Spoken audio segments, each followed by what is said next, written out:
पूरे उत्तर भारत में जिस तरह से बारिश हो रही है, बारिश को देखते हुए बाढ़ के आसार नजर आ रहे हैं। तमाम जिले ऐसे हैं जो बाढ़ की चपेट में आ गए हैं। वहीं अगर बात करें संगम नगरी प्रयागराज की, तो संगम नगरी प्रयागराज में भी बाढ़ जैसे हालात बनते दिख रहे हैं।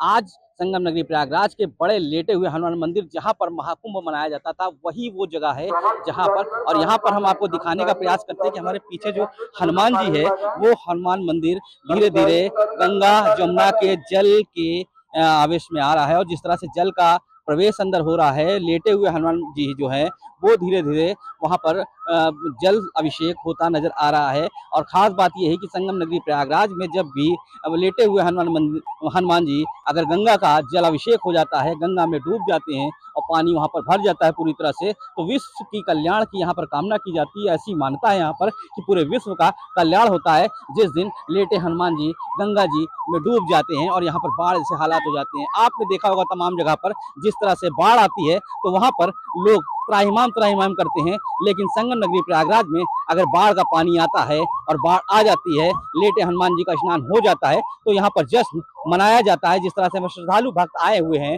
यहाँ पर संगम में स्नान भी कर रहे हैं, हनुमान जी का बाहर से दर्शन भी कर रहे हैं, क्योंकि कपाट पूरी तरह से बंद कर दिया गया है ताकि कोई भी अनहोनी ना हो पाए। उसको लेकर जो भी यहाँ श्रद्धालु भक्त आ रहे हैं वो यहाँ पर हर्ष उल्लास के माहौल में दिखाई दे रहे हैं। प्रयागराज में मां गंगा और यमुना जल स्तर बढ़ रहा है, लगातार बढ़ रहा है। हमारे साथ महापौर जी हैं यहाँ पर, गणेश केसवानी जी। किस तरह से यहाँ पर राहत के कार्य कराए जा रहे हैं? देखिए, आज प्रयागराज के लिए तो ये उत्सव का दिवस है कि आज मां गंगा यमुना सरस्वती ने अपने पुत्र हनुमान जी महाराज को स्नान कराया है। और निश्चित रूप से पूरे प्रयाग की जनता आज के दिवस का इंतजार करती है। आज पूरे प्रयाग के जीवन में आनंद है और यह अद्भुत जो मिलन मां गंगा यमुना सरस्वती का अपने पुत्र हनुमान जी से, ये पूरे देश के लिए एक सुखद अवसर होता है, देश के लिए कल्याणकारी होता है। तो आज एक हर्ष का विषय है। लेकिन जिस तरीके से बाढ़ आगे बढ़ रही है, उस निमित्त नगर निगम और जिला प्रशासन ने, बाढ़ प्रखंड ने पूरी तैयारियां की रखी है। तो आम नागरिकों को किसी प्रकार की कोई असुविधा न हो, इस नाते टीमें भी तैनात की गई हैं।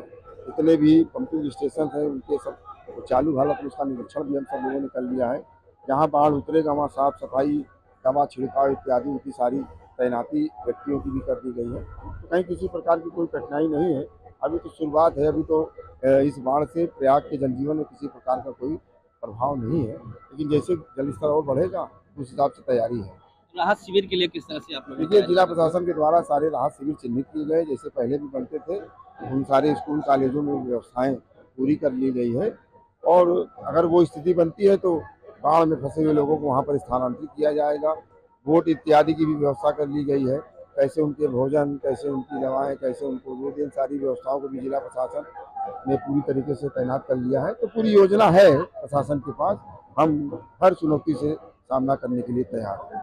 तो ये थे महापौर गणेश केसवानी जी, जिन्होंने बताया कि किस तरह से यहाँ पर राहत कार्य चलाए जाएंगे, किस तरह से यहाँ पर अगर लोग बाढ़ में फंस जाएंगे तो उन्हें किस तरह से राहत शिविर में पहुंचाया जाएगा। साथ साथ आज मैंने पहले भी अपने बाथरूम बताया था कि किस तरह से आज प्रयागराज के लिए बहुत हर्ष और उल्लास का दिन है। जिस तरह से माँ गंगा आज हनुमान जी को स्नान करा रही, तो कहीं ना कहीं विश्व कल्याण की कामना यहाँ पे मानी जाती है कि यहाँ से विश्व का कल्याण हो रहा है। उसको लेकर आज संगम नगरी प्रयागराज में काफी हर्ष और उल्लास का माहौल है।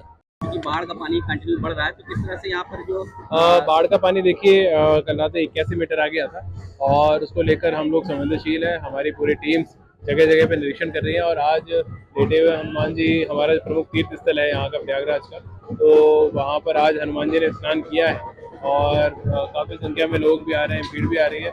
और यहाँ की स्थितियों को देखने के लिए राहत कार्य भी हम लोगों ने पर्याप्त मात्रा में रखे हैं। हमारी सभी बाढ़ शरणालय तैयार है, बाढ़ चौके एक्टिव है और जिससे हमारी जो पीएससी की टीम्स हैं और जो एनडीआरएफ है वो भी। शिवम उपाध्याय के साथ पंकज चौधरी, न्यूज़ 24 प्रयागराज।